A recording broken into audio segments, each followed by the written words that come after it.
This is Building a Creative Life. I'm Pam Vale, a New England artist, bringing the world of creativity to your door through casual conversations with artists, creators, and everyday people, helping curious, midlife women begin their next creative chapter. I'm glad you're here. Let's get started. Have you ever had one of those moments when everything seems to fall into place so perfectly that it almost feels like the universe is nudging you forward? Those rare serendipitous alignments when what seems impossible suddenly becomes inevitable. That's what this story is about, when the stars align and the magic happens. A few months ago, a photo floated across my social media feed. Helena Bonham Carter and Julian Sands in A Room with a View.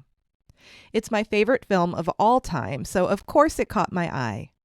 But why was someone posting about a movie from 1985? It turns out the Textile and Fashion Museum in London was preparing an exhibit celebrating 60 years of costume design by Cosprop, the studio behind those exquisite period films and series. Now, I live in the US, so seeing an exhibit in London wasn't remotely in my plans.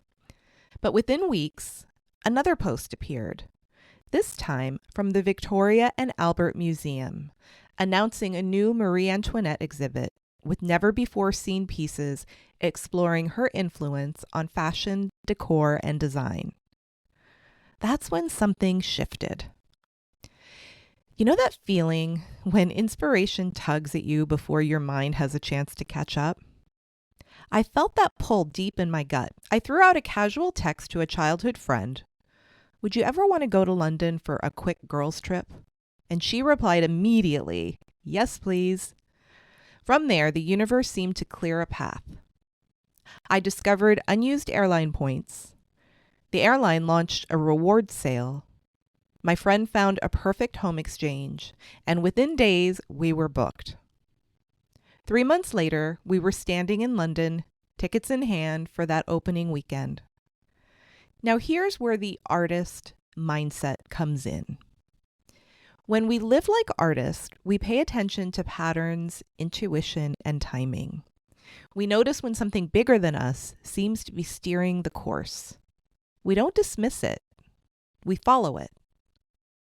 I always say if there's something that lights you up, don't wait until the timing is perfect. Follow that spark. As with most things in life, the details will often arrange themselves once you take that first small step. That first morning in London, I felt the kind of anticipation a child feels on Christmas Eve.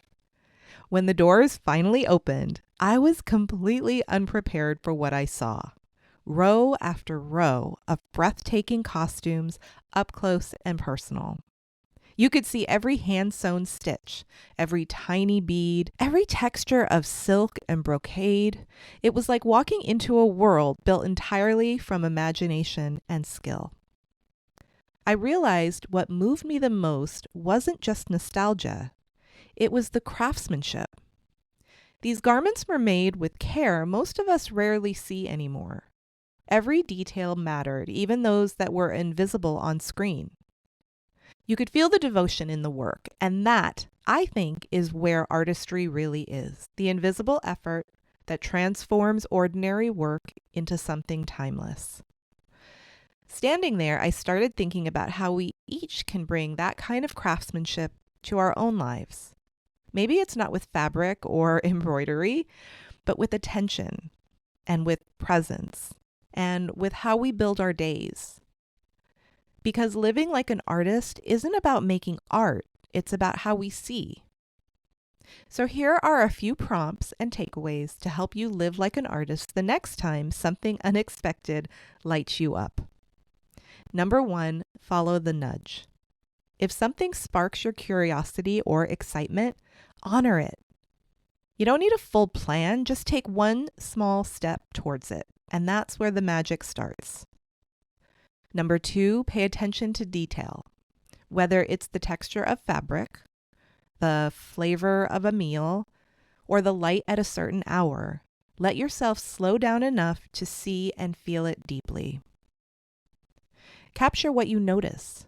Take photos, lots of them. Jot notes, record a voice memo or sketch. So much beauty passes through us unnoticed until we take time to remember. I see a lot, and even I miss so much. Often it takes going through my hundreds of photos to hone in on details I didn't see in person. I'm actually planning on doing some writing about that, what I missed in the moment and what I saw in my pictures. Number 4, curate your experiences. Front load the moments that matter the most. Give them your energy early in the day or early in the trip before life speeds up. Book the first available time slot and get there early. It's usually less crowded and has calmer energy. Prioritize your more important or anticipated events early in your trip. Things happen. People get sick, places close, weather can be a barrier. Make sure you have the best chance of experiencing what you are most excited about. Number 5, don't overlook the small museums. Beauty often hides in lesser-known places. This fabulous exhibit was held in a specialized museum I had never heard of. I had even been to London twice before, and it was not on my radar, even though I adore textiles and fashion design. Follow your niche interests. They lead to discoveries that feel like they were meant just for you. Maybe it's TV and movies like this, or flowers and nature, or sports, or a specific historic time period, or writing or music, or a famous person. Dig deep. And finally, remember, living like an artist isn't about control, it's about response. It's saying yes when the stars align, even when logic says wait. It's being willing to see the extraordinary inside the ordinary. The world will always offer you signs, patterns, coincidences, and whispers of possibility. When they appear, pause long enough to recognize them, because that's where the magic begins.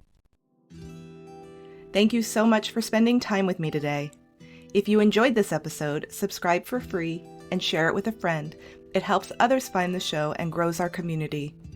Remember, creativity is yours to define, there are no rules, and it's never too late. Until next time.